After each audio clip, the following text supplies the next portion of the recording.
الحمد للہ رب العالمین والعاقبۃ للمتقین والصلاة والسلام علی سید الانبیاء والمرسلین اما بعد فاعوذ باللہ من الشیطان الرجیم بسم اللہ الرحمن الرحیم۔ آپ نے ہمیشہ لوگوں سے یہ بات سنی ہوگی کہ جی فلانا بندے کے ساتھ مخالفین نے بڑا ظلم کر دیا کہ اسے وطن سے جلا وطن کر دی، یا اسے انارو دے کے ملک سے باہر بھیج دیا۔ فلانا بندے کے ساتھ مخالفین نے بڑا ظلم کیا کہ اسے جیل میں ڈالا گیا، فلانا بندے کے ساتھ بڑا ظلم کیا گیا کہ اسے پھانسی کر دیا گیا یا قتل کیا گیا۔ ان سارے باتوں، ان سارے سوالات، اس حوالے سے آج ہم سیرت النبی صلی اللہ علیہ وآلہ وسلم کے میں ایک عجیب واقعے پر بات کریں گے۔ سیرت نگار لکھتے ہیں کہ جب مشرکین مکہ نے دیکھا کہ مسلمانوں کی اکثریت مکہ چھوڑ کے مدینہ منورہ چلی گئی ہے، اور اب پیغمبر اسلام امام انقلاب جناب محمد رسول اللہ صلی اللہ علیہ وآلہ وسلم بھی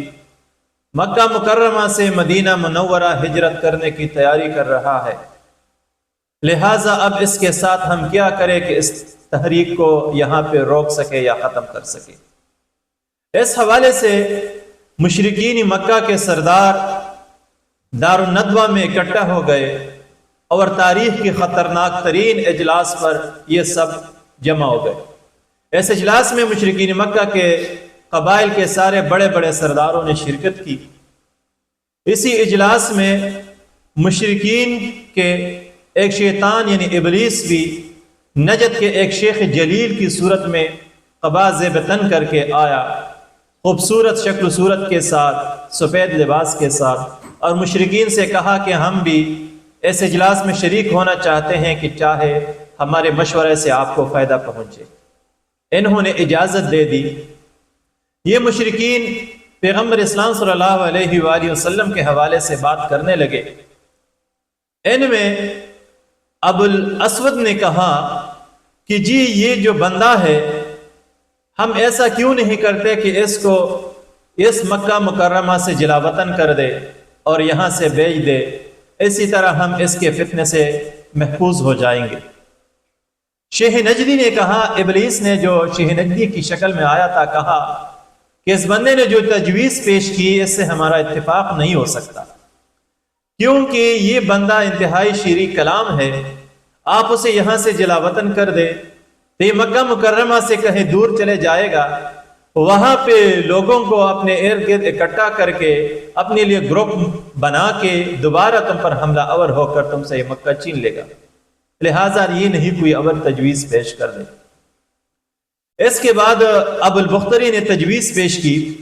کہ میری رائے یہ ہے کہ اس بندے کے ہاتھ پاؤں میں بیڑیا ڈال کے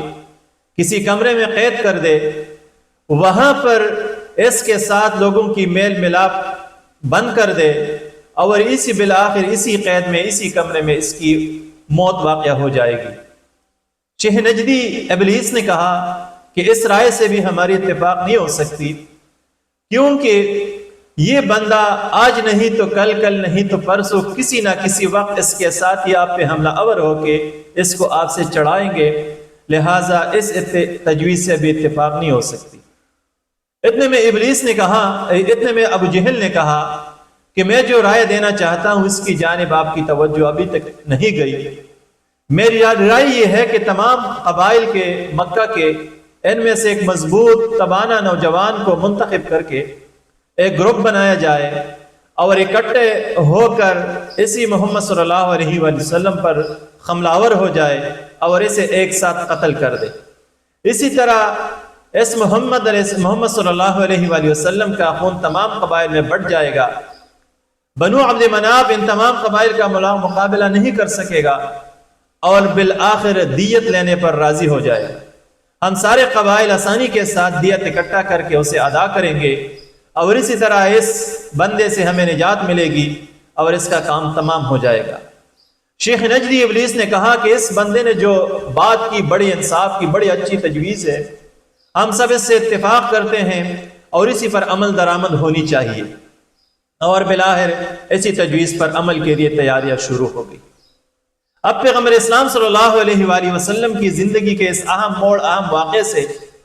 ہمیں جو رہنمائی ملتی ہے، ان میں سے چند نکات حسب ذیل ہے۔ پہلے نمبر پہ اگر ہم دیکھیں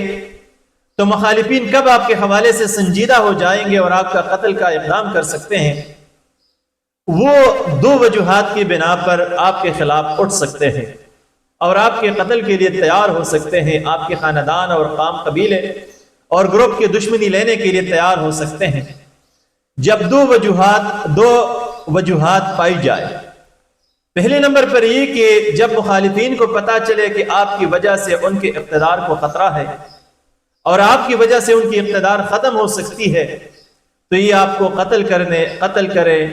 کرے گا۔ کیونکہ مشرکین نے جب دیکھا کہ پیغمبر اسلام اگر مدینہ منورہ ہجرت کرے تو آپ میں وہ قابلیت اور صلاحیت ہے، آپ کے صحابہ میں وہ جذبہ ہے، ساتھیوں میں وہ جذبہ ہے، اور مدینے کے لوگوں میں قربانی دینے کی اور بہادری اور جنگجو فن ہے، کسی بھی وقت یہ لوگ طاقت پکڑ کے ہم پہ حملہ آور ہو کہ ہم سے اقتدار چھین سکتے ہیں۔ لہذا اقتدار ختم ہونے کے خوف سے ان لوگوں نے پیغمبر اسلام صلی اللہ علیہ وآلہ وسلم کے قتل کا منصوبہ شروع کی۔ دوسری، مشرکین مکہ نے جب دیکھا کہ یہ پیغمبر اسلام جب مدینہ منورہ جائے گا اور وہاں پہ طاقت پکڑے گا، تو مشرکین کی یہ سارے کبار تجارت پیشہ تھے اور شام کے ساتھ ان کی تجارت تھی۔ جس راستے سے یہ لوگ جاتے تھے وہ راستہ مدینہ منورہ سے ہو کے جاتا تھا، لہٰذا مشرکین کو یہ خطرہ لاحق ہوا کہ اگر مسلمان مدینہ منورہ میں مضبوط ہو گئے تو شام کے ساتھ ان کی تجارت ختم ہو جائے گی، اور تجارت ختم ہونے کی وجہ سے ان کو معاشی ان کا ختم ہو جائے گا، معاش متاثر ہو جائے گا۔ لہٰذا معاشی خطرے کے پیش نظر، معاش متاثر ہونے کے پیش نظر اب وہ پیغمبر اسلام کو ختم کرنے کے در پہ ہو گئے۔ اب اس اجلاس کو ہم دیکھتے جو سب سے بڑے قابل توجہ ہے اور قابل تحقیق ہے کہ یہ مشرکین جب جمع ہو گئے اور دار الندوہ میں پیغمبر اسلام کے خاتمے کے حوالے سے گفتگو شروع کی، تو ان میں سے ابو الاسود نے جو تجویز پیش کی کہ اس بندے کو ہم جلا وطن کر دیں گے، تو شیخ نجدی ابلیس نے اس تجویز کو آج سے 1500 سال قبل مسترد کر دی اور اس تجویز کو لغو و بکواس کہا تھا کہ کسی قائد کو ملک سے جلا وطن کرنے یا اسے انارو دے کر ملک سے باہر بھیجنے، یہ سب ایک دھوکہ ہے، ایک فراڈ ہے، عوام کی آنکھوں میں دھول چونکنے کے مترادف ہے۔ اس کا کوئی مطلب نہیں ہے۔ مطلب کسی قائد کو جلا وطن کرنا، کسی مخالف کو ملک سے باہر بھیجنا، علاقے سے دور کر دینا، اس تجویز کو شیطان نے مسترد کر دیا ہے، لہٰذا یہ قائد کی یا کسی مخالف کی سزا نہیں ہو سکتی۔ ابو البختری نے تجویز دی کہ جی ہم اسے قید کر دیں گے، تو اسی تجویز کو بھی کسی قائد کو قید میں ڈال دینا، یعنی اس کا سزا قرار دینا، یہ بھی اس تجویز کو بھی شیخ نجدی ابلیس نے آج سے 1500 سال پہلے مسترد کر دی تھی اور کہا تھا کہ یہ ایک ڈرامہ ہے، یہ ایک بکواس ہے، یہ ایک لغو تجویز ہے، اس کا کوئی فائدہ نہیں ہے کہ کسی مخالف کو آپ اسے قید میں ڈال دیں۔ یہ قید میں ڈالنا کوئی سزا نہیں ہے، نہ ہی مخالف کو قتل کر دینا ہے، لہٰذا کوئی اور تجویز پیش کرے۔ لہٰذا عوام کے لیے، مسلمانوں کے لیے یہ بات سمجھنی چاہیے کہ کسی قائد کو وطن سے باہر بھیج دینا یا اسے جیل میں ڈال دینا یہ سزا نہیں ہے، وقتی ایک آزمائش ہو سکتی ہے۔ جو سب سے خطرناک تجویز ہے وہ یہ ہے کہ جب مشرکین یا ابو جہل نے کہا کہ پیغمبر اسلام صلی اللہ علیہ وآلہ وسلم کو ہم سب مل کے قتل کریں گے، تو کسی قائد کو قتل کر دینا یا پھانسی پر چڑھا دینا یہ سب سے بڑی سزا ہے کسی مخالف کے لیے، اور جب کسی مخالف کو یہ سزا ملتی ہے، اسے قتل کر دیا جاتا ہے یا اسے پھانسی کر دیا جاتا ہے، تو اسی تجویز کو شیطان نے بھی آج سے 1500 سال پہلے سب سے موزوں تجویز اور موزوں سزا قرار دی تھی کہ کسی مخالف کو اگر آپ ختم کرنا چاہے تو فوراً اسے قتل کر دے، یہی اس کی سزا ہو سکتی ہے۔ بہرحال مخالفین یا قائدین کی سزاؤں میں سے 3 سزائیں سامنے آ گئی۔ عصر حاضر میں بھی اگر کسی کو جلا وطن کیا جاتا ہے یا قید میں ڈال دیا جاتا ہے، یہ تو یہ وقتی آزمائش ہو سکتی ہے، لیکن کسی کے لیے عبرتناک سزا نہیں ہے۔ یا سب سے بڑی جو بات ہے وہ یہ ہے کہ کسی کو آپ قتل کر دے، چاہے کسی بھی طریقے سے ہو، یا پھانسی کر دے، تو یہ سب سے بڑی سزا ہے جس کو شیطان نے بھی اس کی تائید کی ہے۔ اب شیطان کے اس فعل سے جو سب سے بڑی رہنمائی یا جو سب سے بڑی قابل توجہ نقطہ ہے وہ یہ ہے کہ شیطان خود تجویز پیش نہیں کرتا، بلکہ دیگر لوگ تجاویز پیش کرتے ہیں اور یہ اسی تجاویز پر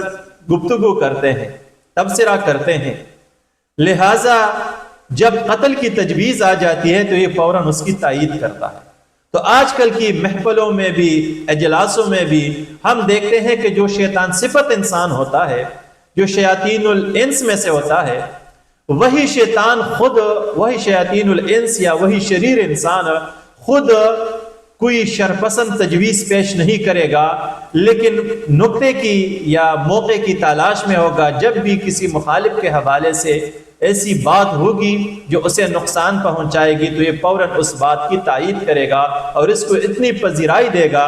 کہ کام کوئی اور کرے گا اور فائدہ اس سے ملے گا۔ لہٰذا محفلوں پر آپ نظر رکھیں کہ آپ کے محفل میں جب بھی کوئی ایسا بندہ ہو جو کسی